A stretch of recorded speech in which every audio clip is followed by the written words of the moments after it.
The issue of equality is a burning issue globally. If you've had the opportunity to be abroad, you know exactly what we're talking about. But on the show today, we have a Nigerian, to be specific, an Edo man who has developed a structure of bridging that equality and making it an issue of the past. He's based in Scotland, he's a lecturer in Scotland. I'd like to thank very especially Dr. THEO OGBEMHE for joining us on the program this morning. Dr. THEO, thank you for joining us on TMI. How are you doing? I'm fine. Thank you very much for having the heart to sort of feature me in your program. I know this was kind of impromptu. Yeah. Thank you very much. Okay, let's quickly talk about recently you were given an award, the inaugural Saroj Lal Award in Scotland for your work to promote and facilitate culture and the ethos of equity and diversity whilst actively challenging discrimination. Give us a perspective how you this is the inaugural edition of this award and you won it. So what was the ground for this award? Mainly it's an award. It's a GTCS award, which is the General Teaching Council Scotland Award, and it does recognize teachers who exceed, educators who exceed every expectations and demonstrating pioneering spirit, showing determination to challenge discrimination, to all forms of discrimination, racism, and in terms of protected characteristics. So over the years, I've been fortunate enough to exist in a particular public that does lend itself to the values I hold, the values that were instilled in me from growing up in Nigeria. So over the years, I've led campaigns and I've reminded folks and everyone about the importance of respecting diversity, the importance of promoting equality. But apart from that, going outside yourself, going outside your comfort zone to challenge discrimination. And then what's clear is the fact that I'm Nigerian and I'm black and existing in a white space, in a marginalized white space. A great deal puts the responsibility on me to deconstruct, decolonize, and change the mentality and the mindset white people have of black people, especially of Nigerians. So it's about living my life and doing what is fair and doing the right thing. And I was lucky, fortunate, I would say, to have been put forward for the award. And it was grueling in terms of the interviews, but I was successful in the interviews, and I was named the first winner of the award. Fantastic. Specifically, what did you do to engender a society that is tolerant, so to speak? Because we know that discrimination, racism is a big issue. I mean, we watch Premier League every day. It's got to that point where before a match starts, everyone takes a stand against racism. What specifically did you do? Tell us.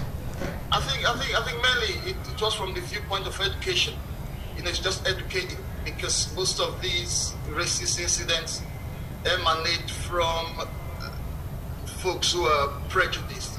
It's from lack of understanding of the different cultures and traditions outside of their, and that's just one way of looking at it. So for me, it was just all about education, and to be able to educate, you've got to sort of be able to bring about a platform where everybody comes together, and I've been able to do that through music. It's just leading campaigns. So music campaigns. There was a campaign of making noise against racism, where I brought African musicians, Nigerian musicians from all around the UK to Orkney, which is in the northern part of Scotland, quite marginalized, to sort of make noise against most of these social issues. So I've led campaigns over the years, and a couple of years ago I brought 7 to 8 young people from Scotland. We came to Nigeria, we built toilets in a couple of primary schools in Abuja, and then we built furnitures and give educational materials. So it's just pretty much like I've said, it's education, because what I've realized is the fact that ignorance goes a long way in terms of, you know, giving us this fake understanding of how things are supposed to be. So what I have tried my best possible to do, like we can look at it from our own viewpoint as well, because, you know, for most of us, the scales in itself fell off my eyes when I kind of, you know, had my relationship with the West. It's just about sort of looking at things from a, you know, deconstructing things, looking at things from a broader perspective. So apart from trying to marry the cultures, trying to connect the cultures, trying to explain my culture, I've sort of lived my life in a way that shows people the fact that I'm from a place of a very rich culture. So I have organized activities to do with celebrating the African and Nigerian cuisines.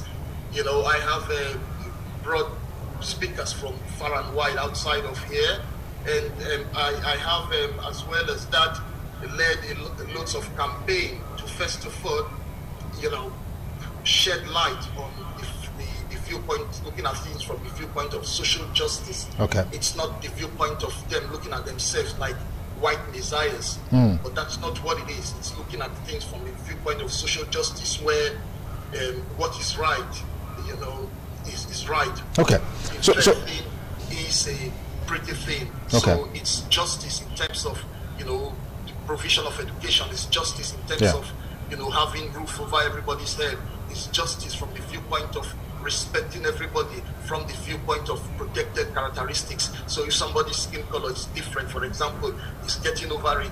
You know, somebody's sexuality, for example, is getting over it. If somebody's a Muslim, you know, homophobia is sort of getting over it. So it's looking at discrimination from a broader perspective.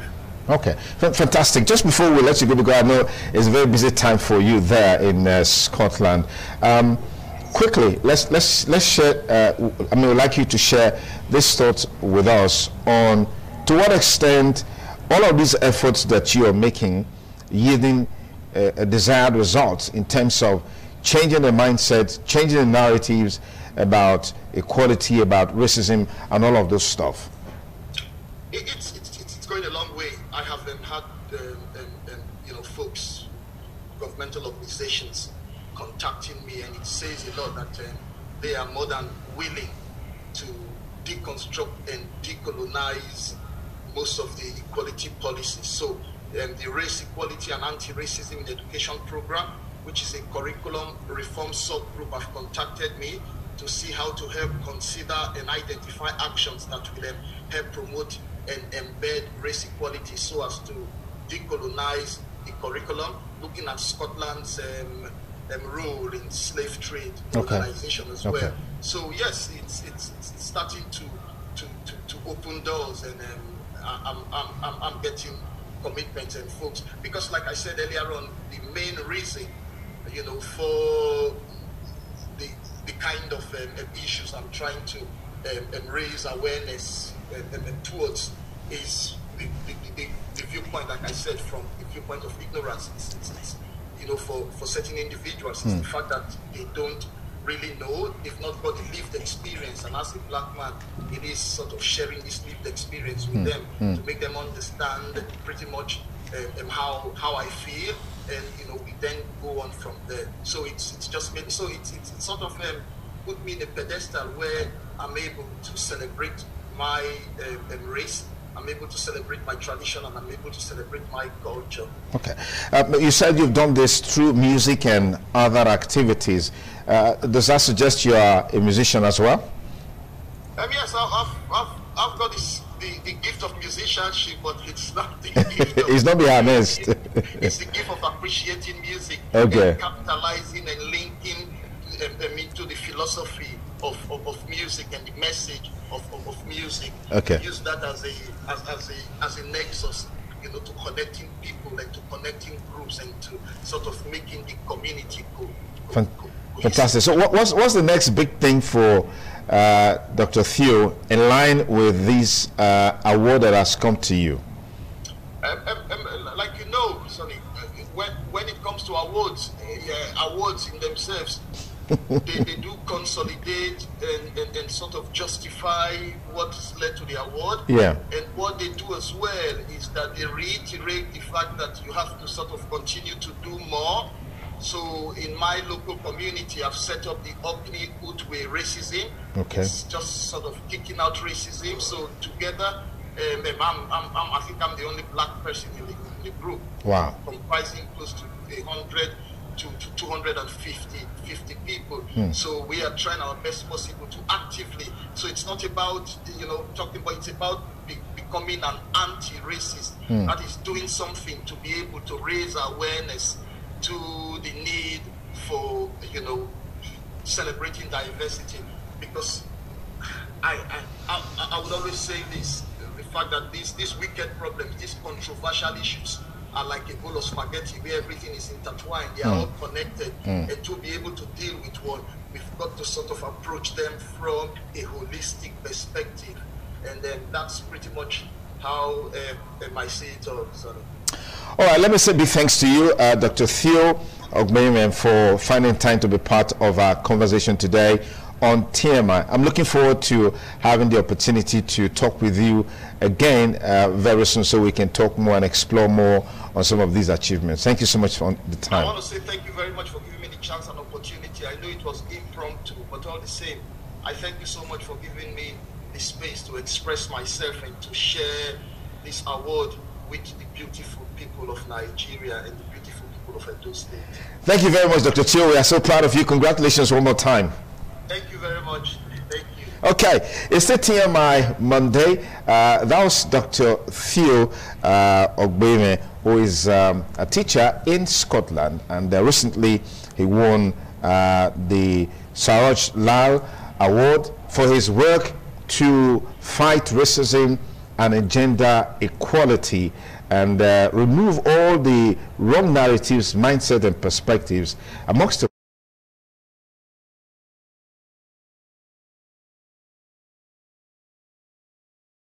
some other time. Now we're back home now, and I've got with me in the studio the CEO MD of the Prince Builders and Real Estate Development, Cyril Omoyegi, is here with one of his marketers, Gideon Ekogawe. Thank you for joining us, gentlemen, on the program. Yeah, thank you. Okay, so a whole lot is happening with the Prince Builders. Yeah. So you want to share them with us? Yes. Okay. Yeah, good morning, everybody. I want to use this opportunity to appreciate the people of Edo State for their opportunity for investing in us, and also for the trust that you have in us. And we promise we will never fail you, because without the masses, there is nothing like the Prince Builders. Currently, we have our phase 9, which is at OGBEMHE. Which you know that from the phase 1 is sold out. The phase 2 to the phase 9, they are all in Benin City. The locations are Saple Road, Airport Road, Ugbowo, and Ado, our houses. The phase, you can get as low as 650,000, you can get 100 by 100 for all of these estates. Then for the phase 9, currently, you know, we're selling for first 10 persons for 7.5 million, which already have the 10 persons already. But right now, because of the independence, we are going to splash the price. We are splashing the price from 9.5 million naira to 5.2 million naira. We are giving out 45% discount to all customers in the Prince Builders Luxury Estate Phase 9. This is giving to the masses. Only the Prince Builders can do this. We want to see how we can appreciate the masses during this period of this independence that we are celebrating. So take advantage of this opportunity given to you. You know that if you're buying a plot of land, you're supposed to buy 500 square meters for 9.5, and we are giving you 45% discount, which if you buy for 5.something, the remaining 4.something will be enough for you to lay your foundation. And of which we also have our phase 10. The phase 10 currently is in Abuja. The phase 10 is at Lugbe district of Airport Road. The estate is located there in Abuja, and our office address in Abuja is at Durban Street, number 10, Durban Street at Wuse 2.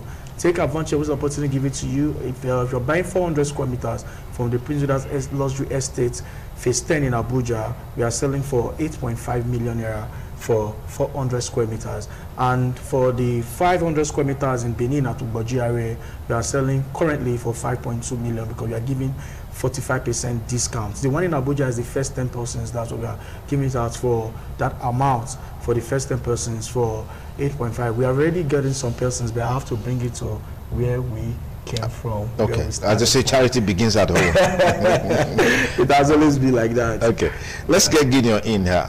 Gideon, tell us something about the bonanza that the Prince Builder is currently offering to customers. Yeah, there is an ongoing promo from the Prince Builders, which is when you get 10 plots of land, you get one free. And when you get 5 plots, you get a 50 by 100 free.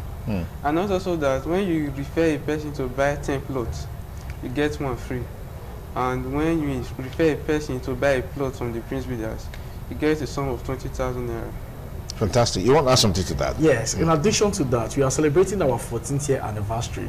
You were there live. Yeah. You saw how it happened last year. 13th year last year. Yeah, this is the 14th year. This 14th year, if you are buying any properties for the Prince Builders nationwide, please don't forget to collect your ticket for the raffle draw. That ticket will make you win bag of rice, cow, cars, and lots more. And on this year will be better than last year in Jesus' name. Amen. Fantastic. That's a good one. Give us the contact details and address. Yeah, the phone numbers are written on the screen, and the office address. Benin office is Comfort Plaza A4 Etete off Adeswa GRA, and the Abuja office is at 10 Durban Street off Wuse 2.